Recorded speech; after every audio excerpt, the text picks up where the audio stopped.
Hello guys and welcome back again to Planet 40k, the Necrons channel. Now, yesterday's video, we released a video where we were talking about the leaks. There was a 20-page dossier of all the leaks that have come out, and unfortunately I didn't realise that it wasn't the entire leak.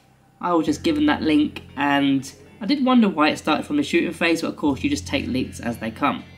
So today I'm going to go back and check out what I've actually missed. I've only seen this morning after some of the comments, so thank you guys in the comments for letting me know that I have missed the command phase as well as all the other bits before the shooting phase. So let's get into that now. So the command phase, this one is controversial to say the very least, because I'm unsure of what the answer is. So let's get into this. So at the start of your command phase you get a command point that is as it used to be. Now it says, then, if you have any other rules that need to be resolved in the command phase, you do so now before progressing to the battle shock step. Now the reason why this is controversial is because of reanimation protocols, which I've now just got on the screen for us. So if your army faction is Necrons at the end of the command phase, so remember that little phrase there, at the end of the command phase, this will activate. So going back to this command phase, if there are any other rules that need to be resolved in the command phase, you must do so now before progressing to the battle shock step. So some would suggest that reanimation protocols is a rule that needs to be resolved in the command phase, so should be done now before battle shock.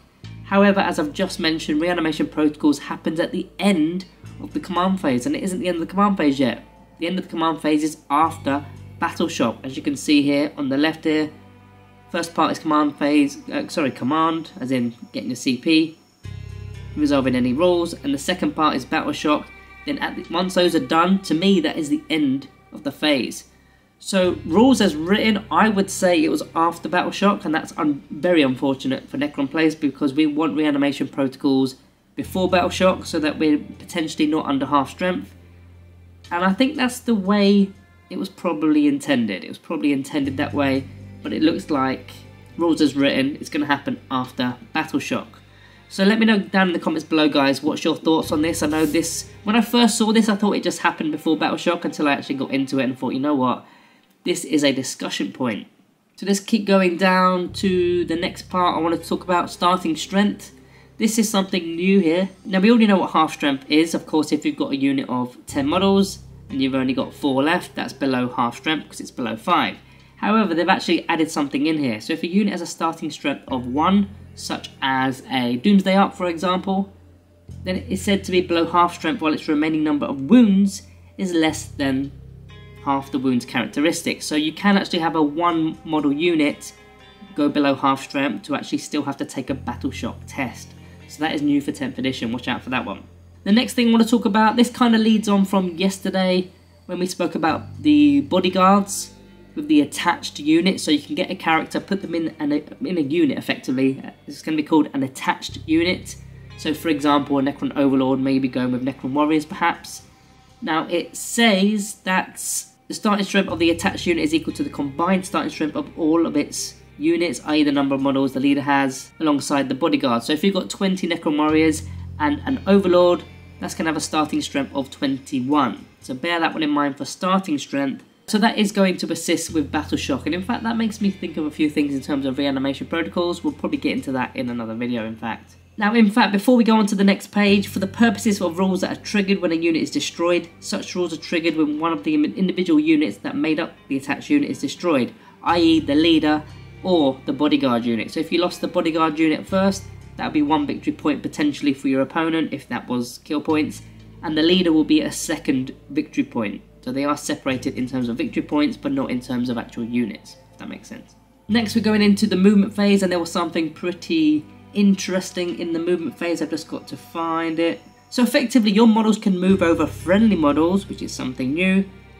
The only exception to this is when moving a monster or vehicle over another monster or vehicle. So if a monster went over, I shouldn't really say over, went through, again, a unit of 20 Necron Warriors, those Necron Warriors would in theory move aside, let the monster come through and then get back into position. But that wouldn't happen with a non-flying vehicle trying to get past another vehicle. I mean, what, do we have any non-flying vehicles? The monolith now has fly. I think everything flies, doesn't it? And our monsters, they all fly as well, I believe. Yeah, I think they do. Even the Canoptic Spiders, they even fly, don't they? So yeah, that won't be a big problem because most of our stuff can just fly over anyway.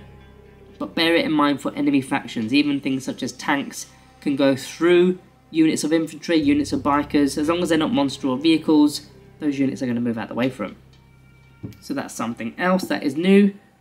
Just checking my notes just to see if there's anything else before I move on to the next page. In fact, there isn't really anything else, I don't believe. Again, if I've missed something here, let me know down in the comments below. It does explain Desperate Escape Test, but that's kind of the same. Moving over terrain, we actually went over that the other day. Reinforcements. Reinforcements we also kind of know it's pretty much the same. It's just Deep Strike. And yeah, everything else we kind of already spoke about. But although there is one thing that I did kind of get incorrectly in the previous video, which was I said only consolidation moves require you to get into base to base, whereas in fact piling moves also require you to get into base where possible. So it's pilings as well as consolidation moves where you must try to get base to base with your opponent's units while within engagement range. So yeah, there's no merry-go-round things anymore. You can do it on the charge move, but once you start piling in and consolidating, there's no dancing around. You've got to get straight into it. So yeah, guys, that is the stuff that I've missed from yesterday's video. There wasn't really much else, to be fair, apart from that first questionable topic with the reanimation protocols and the battle shock. Camera's gone again. Yep, I still don't know the answer to that in terms of reanimation protocols versus battle shock, which one comes first. I believe, like I said already, I believe that reanimation protocols comes after battle shock. That looks like what it is as written, but I think as intended, it probably would be before. And there's also that sentence that makes a mess of things, doesn't it? Saying that you have to resolve all your abilities before proceeding to the battle shock test. So yeah, strange one. None of the other factions have the ability at the end of the phase. Everything seems to be at the start of the phase, the start of the command phase, or at the start of the battle round. I'm also quite disappointed because all the other factions seem to get to roll stuff. They get to roll Miracle dice, or Khorne get to, the World Eaters get to roll their dice, 8 dice. Eldari get to roll their dice, the Strands of Fate dice. We don't seem to get to roll anything, so I'm a little bit disappointed in that. But yeah, guys, that is it from me today. Apologies that I made this 2 videos rather than 1. It wasn't intended. I've just missed out, a few pages of this leak. But thank you all for watching, and I'll see you in the next one.